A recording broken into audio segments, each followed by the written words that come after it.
Ada yang bilang dapur kebo adalah dapurnya kastanya orang sudro atau kasta bawah. Itu salah besar. Saya bisa mempertanggungjawabkan omongan saya. Jangan dibilang karena urusannya dengan pertanian kemudian hanya dipakai oleh kasta sudra. Itu dolane kurang adoh. Ya, ngopine kurang kental, maca bukune kurang akeh. Kenyataannya para wedono, bupati pun pegangannya dapur kebo. Entah itu kebo lajer, entah itu kebo teki, entah itu kebo kantong, entah itu mahesa giri. Karena apa? Kepentingan mereka adalah untuk melindungi rakyatnya. Terhindar dari segala macam wabah penyakit, hama, kemudian subur tanamannya, dan juga bisa untuk penyembuhan. Coba kalau ketika memerintah satu daerah, kemudian diserang oleh hama, apa enggak terjadi masalah? Tentunya kalau gagal panen akan timbul kemiskinan atau kekurangan pangan. Dan setelah kekurangan pangan, efeknya banyak orang sakit. Setelah banyak orang sakit, efeknya banyak orang yang nggak punya duit. Efeknya lagi larinya ke kejahatan, tingkat kejahatan yang tinggi.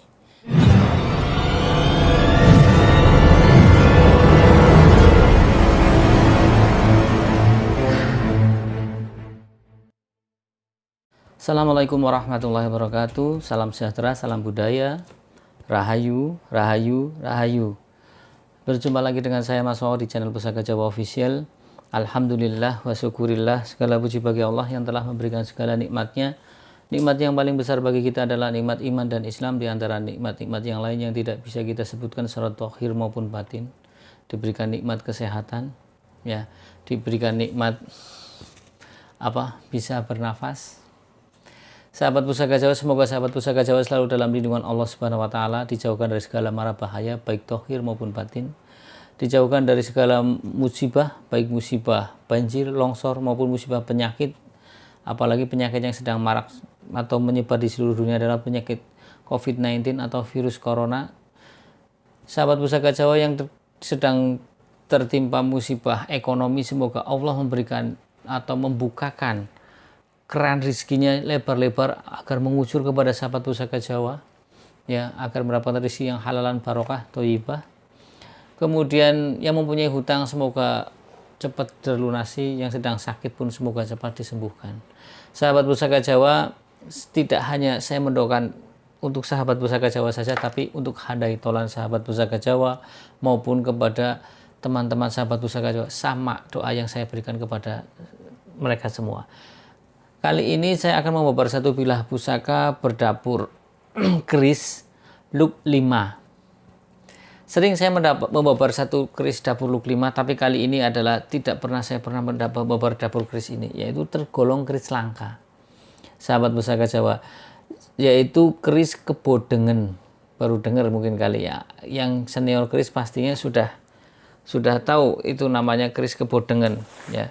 Keris kebodengan sendiri, kebo mempunyai makna dan filosofi bahwasanya hewan yang kerja keras, tunduk dan patuh, ya kan, dan bisa bertahan baik di dalam musim kemarau maupun musim hujan. Pekerja keras, ulet, tidak banyak ngomong, take action, selalu bekerja, tidak hanya nator, ya, no action orari hanya banyak ngomong lah, talk only. Nato ya, no action talk only, hanya tidak banyak bertindak tapi banyak ngomongnya, seperti itu. Tapi kalau kerbau itu tidak. Dan kembali kita bahas ke Luk 5-nya. Luk 5 dulu adalah tidak sembarang orang untuk mempunyainya, karena Luk 5 itu dulu hanya diperuntukkan untuk golongan ningrat saja. Dulu sahabat Pusaka Jawa. Makanya kalau orang yang mempunyai Luk 5 adalah ya orang-orang yang punya status sosial yang tinggi, sahabat Pusaka Jawa. Ya. Dan biasanya kalau untuk dapur-dapur kebo itu lebih arahnya, dapur kebo itu kan mempunyai manfaat adalah menghalau hama tanaman, untuk penyembuhan, kemudian untuk kesuburan tanaman. Ada yang bilang dapur kebo adalah dapurnya kastanya orang sudro atau kasta bawah. Itu salah besar. Saya bisa mempertanggungjawabkan omongan saya. Jangan dibilang karena urusannya dengan pertanian kemudian hanya dipakai oleh kasta sudra. Itu dolane kurang adoh. Ya, ngopine kurang kental, maca bukune kurang akeh. Kenyataannya para wedono, bupati pun pegangannya dapur kebo. Entah itu kebo lajer, entah itu kebo teki, entah itu kebo kantong, entah itu mahesa giri. Karena apa? Kepentingan mereka adalah untuk melindungi rakyatnya. Terhindar dari segala macam wabah penyakit, hama, kemudian subur tanamannya, dan juga bisa untuk penyembuhan. Coba kalau ketika memerintah satu daerah, kemudian diserang oleh hama, apa enggak terjadi masalah? Tentunya kalau gagal panen akan timbul kemiskinan atau kekurangan pangan. Dan setelah kekurangan pangan, efeknya banyak orang sakit. Setelah banyak orang sakit, efeknya banyak orang yang nggak punya duit. Efeknya lagi larinya ke kejahatan, tingkat kejahatan yang tinggi. Jadi kalau ada bilang dapur kebo, ada yang subscribe tanya ke saya, kemudian dia bilang katanya kebo kelasnya sudro. Oh, yang saya bilang tidak seperti itu. Sudra, kasta sudra, dulu zaman Hindu kan ada kasta sudra seperti ada brahmana, ada kesatria. Tidak, saya bilang tidak, dapur kebo tidak hanya untuk kasta sudra, tapi dipakai juga untuk golongan kesatria, orang-orang ningrat. Ya, oke ya sahabat pusaka Jawa. Nah, sahabat pusaka Jawa, sebelum kita babar dapur pusaka kebo dengan, kita babar dulu warongkonya. Warongkonya ini adalah terbuat dari kayu tayuman dengan model kakok, gayaman kakok bancih, gayaman Surakarta kakok bancih. Kemudian ini pendoknya pendok buton, motifnya lunglungan regolo, ya motif. Kemudian untuk mendaknya ini mendak kendit, handle-nya ini handle salembaran, karena handle salembaran itu agak tegak lurus. Kan kalau Garot Kaca Sepo begini, Yuda Winatan beda lagi, Canteng beda lagi. Ya, karena untuk handle sendiri namanya banyak sekali. Kalau ini salembaran dia agak tegak berdiri tapi nunggunya sedikit. Ya. Kita buka sahabat pusaka Jawa. Bismillahirrahmanirrahim. Oke. Kita review ke depan. Dapur kebo dengan adalah dapur yang mempunyai ciri-ciri bilahnya jelasnya berluk 5. Kita hitung dari punggung ya. 1, 2, 3, 4, 5. Oke. Kemudian dia memakai pecetan. Ini pecetan. Ada kembang kacang, ada jalen, ada lambe gajah. Biasanya di sini ada ripandan. Ya, sahabat pusaka Jawa. Seperti itu saja bilahnya. Oke. Ya. Nah, kalau kita melihat dari ujung bilahnya atau pucukan keris, kita akan melihat ini adalah ngudup gambir, sahabat pusaka Jawa. Kemudian untuk gonjonya, ini gonjonya gonjo wuwung, sahabat pusaka Jawa. Gonjo wuwung artinya gonjo yang datar. Ya, kan gonjo masing-masing ada sabit rontal, ada dungkul, ada kelap lintah, ya ada wilut, ya. Sahabat pusaka Jawa, kalau kita melihat dari selorok besinya, kita melihat selorok besinya yang hitam kebiru-biruan, ya. Kemudian kita bicara tentang pamor dulu. Jadi gini, tuah itu kan tuah kan kalau di dapur keris itu biasanya ada 3. Pertama dari perlambang nama dapurnya, kemudian dari looknya, ketiga dari pamornya. Nanti kita bahas dulu tentang dapurnya dulu. Ya, yang tadi saya sebutkan. Tadi saya sebutkan bahwasanya dapur kebo adalah dapur di mana diharapkan si pemilik dapur kebo itu mempunyai karakter seperti hewan kerbau yang lebih banyak take action, lebih banyak bekerja daripada banyak bicara. Lebih banyak bekerja. Orangnya ulet, tidak gampang menyerah, tidak banyak omong. Kerbau itu bisa hidup di berbagai macam kondisi atau berbagai macam musim, baik kemarau maupun hujan, dia bisa bekerja. Diharapkan orang yang punya dapur kebo pun sama. Ketika ada satu pekerjaan, ya, entah itu pada saat musim hujan, musim kemarau, dia bisa menyelesaikan dengan baik. Dan kerbau itu tidak terlalu banyak tuntutan. Kepada majikannya ya ditarik hidungnya nurut saja. Disuruh garap sawah, bajang sawah 1 hektar ya 1 hektar nurut saja. Tidak banyak nuntut, saya belum makan, saya belum apa, seperti itu ya. Jadi diharapkan pemilik keris ini mempunyai karakter dan jiwa baik dohir maupun batin, baik raga maupun jiwa, mempunyai jiwa yang kuat, mempunyai loyalitas yang tinggi. Oke, sekarang kita bahas tentang Luk 5. Luk 5 mempunyai tuah atau angsar. Sebagian pencinta keris beranggapan adalah agar si pemilik keris ini, ya, si pemilik keris ini lancar dalam berbicara. Kemudian setelah berbicara, lawan bicaranya pun akan menjadi terpengaruh atau terpikat. Ya, yang tadi saya bilang bahwasanya Luk 5 dulu dipegang oleh golongan ningrat. Jadi tidak ada salahnya ketika golongan ningrat berhadapan dengan rakyatnya, dia pun dibutuhkan satu power, kekuatan yang lebih, agar rakyatnya ketika diajak ataupun diperintah akan manut atau terpengaruh apa yang dikatakannya dan terpikat. Oke ya sahabat Pusaka Jawa. Kemudian kita bahas tentang pamornya. Pamornya ini adalah wengkon isen. Lihat sahabat Pusaka, ini ada wengkonnya. Ini. Nah, di sini lebih jelas. Wengkon sendiri artinya, kita bicara wengkon ya.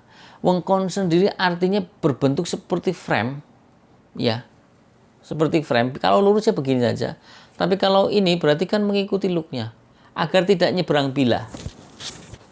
Wengkon berarti secara makna adalah satu bentuk pola pamor yang berbentuk frame, ya, yang berbentuk frame pada bilah pusaka. Kemudian arti dari wengkon adalah melindungi atau terlindungi. Ada 2. Melindungi dan terlindungi. Oke ya sahabat Pusaka Jawa. Jadi kemudian isen. Isen adalah isi. Artinya isen adalah isi yang di dalam wengkon ini. Oke ya. Jadi wengkon isen adalah melindungi. Kalau kita bahas secara kita rangkum, artinya adalah melindungi apa yang ada di dalamnya. Sebagian pencinta keris beranggapan bahwa tuah dari wengkon isen adalah melindungi si pemilik pamor wengkon isen agar terlindungi dari hal-hal yang tidak diinginkan, baik bentuk syirik manusia, kan ada yang syirik bentuk dalam bentuk omongan dan perbuatan yang akhirnya melakukan hal yang tidak terpuji seperti tenun atau santet. Diharapkan terlindungi karena keris sendiri kan dibikin karena adanya pesanan, dan empu itu menjalankan pesanan, membuat sesuai pesanan sang pemesan. Oke ya, oke.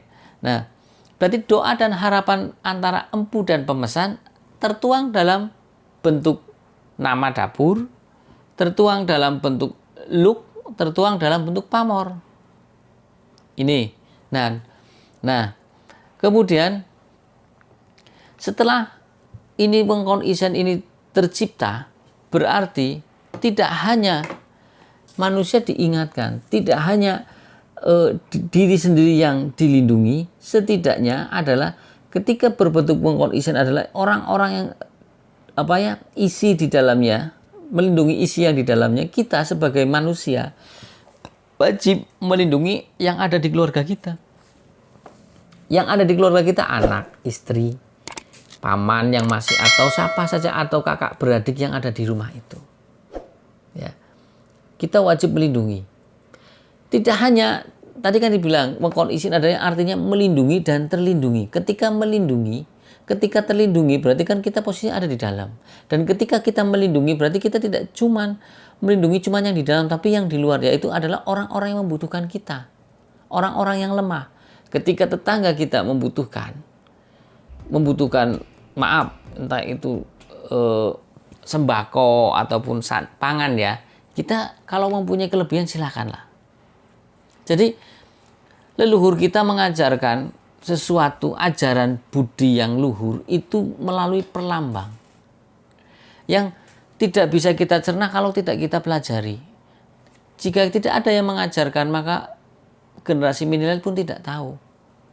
Ya, sahabat Pusaka Jawa. Jadi besar harapan kita adalah apa yang menjadi cita-cita dan harapan leluhur kita, agar apa yang mereka sampaikan lewat bilah pusaka, perlambang-perlambang itu bisa tersalurkan dengan baik. Ya, jadi kalau dibilang Mas jangan percaya sama pamornya, kita tidak percaya dengan pamor. Ya. Orang Jawa itu wisdom, bijaksana. Jawa itu orang Nusantara ya, kita bicara Nusantara. Orang Nusantara itu wisdom, bijaksana.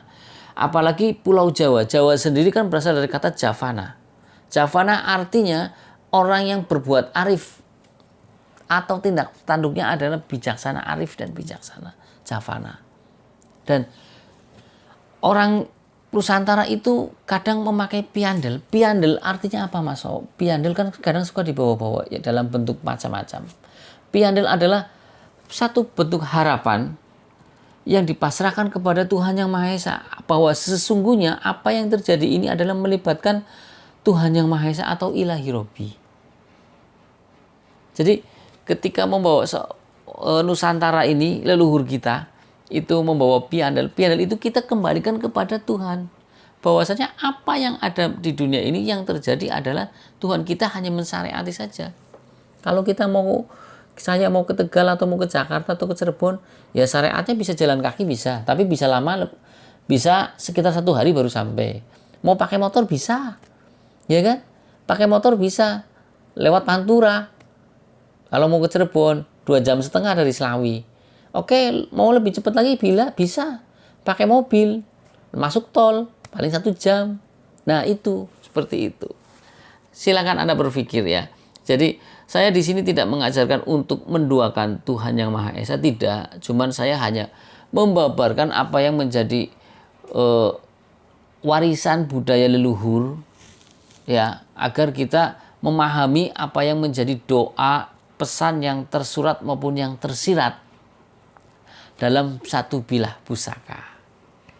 Oke ya. Dan kalau kita rangkum semuanya, sahabat Pusaka Jawa, kalau kita rangkum semuanya, besar harapan dulu, mungkin ini dulu, ya, dulu ini adalah pegangannya mungkin Pangrah Projo atau yang kelasnya status sosial tinggi lah ya. Ini ningrat lah, ini statusnya ningrat. Oke. Dan kalau kita melihat garapnya, ini dari pamornya, ya, dari besinya, dari garap dan pasikutanya, ini tangguh Mataram. Ya, sahabat Pusaka Jawa. Nah, kalau kita rangkum keseluruhan tentang makna dan filosofinya dari sebuah keris Kebodengen ini adalah, besar harapan si pemilik Kebodengen ini adalah orangnya adalah yang tangguh, baik secara dohir maupun batin. Dia pekerja keras, tidak banyak mengeluh, lebih banyak beraksi. Ketika mempunyai cita-cita dan harapan, dia do it, langsung dikerjakan.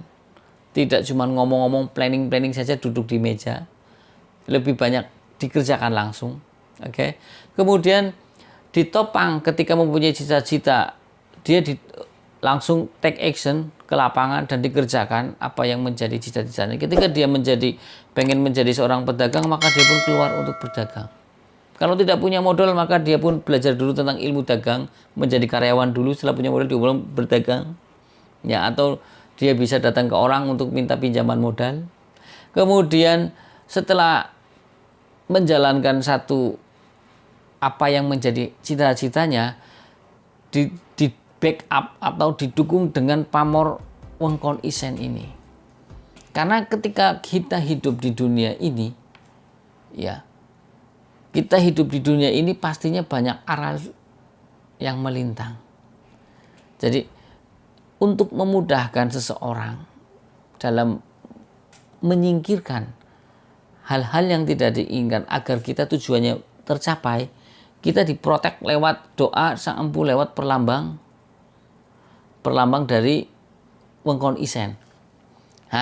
Terus lambang dari Luk 5 adalah ketika kita sedang melaksanakan tugas untuk mencapai cita-cita, kita bisa mempengaruhi seseorang yang kita ajak bicara. Kita yang tadinya tidak pintar ngomong bisa pandai ngomong. Dan setelah pandai ngomong, bicara kita bisa mempengaruhi dan terpikat. Akhirnya kita bisa mendapatkan rezeki. Ya kan? Mendapatkan rezeki. Entah itu yang berdagang dari jualannya laris. Ya, yang bertugas untuk lobi-lobi ke pemerintahan, lobinya tembus. Yang bertugas kepada seperti lurah dan lain sebagainya, ketika dia memberi peringatan atau memberikan satu saran kepada masyarakatnya atau rakyatnya, nurut semuanya. Ya, jadi di sini perlambang dari semuanya adalah agar apa yang menjadi harapan orang ketika memegang keris ini adalah bisa tercapai, ya, secara tentunya melalui proses, tidak cuma langsung pegang langsung sukses, tidak. Jadi harapannya adalah orangnya pun tercapai semua hajatnya. Orangnya tidak gampang ngeluh. Ini cocok kepada buat orang-orang yang cengeng. Orang yang mental tempe, ya, ketika diberikan dapur kebo, dia lebih banyak bekerja, tidak banyak mengeluh. Kasih aja. Mudah-mudahan doa leluhur kita tercapai, terkabul. Kalaupun dikabul adalah yang mengabulkan Allah Subhanahu wa taala. Ya. Cocok untuk orang-orang yang tidak pandai berbicara. Kadang ada orang yang ketika berbicara di halayak ramai kagok, deg-deg, sikile lemes. Ya kan? Suruh ceramah di mimbar atau di kerumunan masyarakat orang bisa. Jagung ngadeg orang bisa, jagung orang bisa. Ya, sahabat usaha Jawa. Ya, dan ketika kita sudah menjadi orang yang ulet, kemudian setelah ulet bekerja keras, tidak banyak ngomong, pastinya banyak orang yang simpati kepada kita. Harapannya adalah kita menjadi orang yang sukses, rezekinya pun banyak. Ya, ketika menjadi rezeki banyak, ketika ada orang yang syirik di perjalanan hidup kita, semoga Allah memberikan perlindungan dengan manifestasi doa empu lewat pamor wengkon tadi. Ya, sahabat Pusaka Jawa, dari saya itu saja. Semoga sahabat Pusaka Jawa, apa yang saya sampaikan bisa masuk ke alam bawah sadar sahabat Pusaka Jawa dan diingat. Dan saya perlu ingatkan apa yang menjadi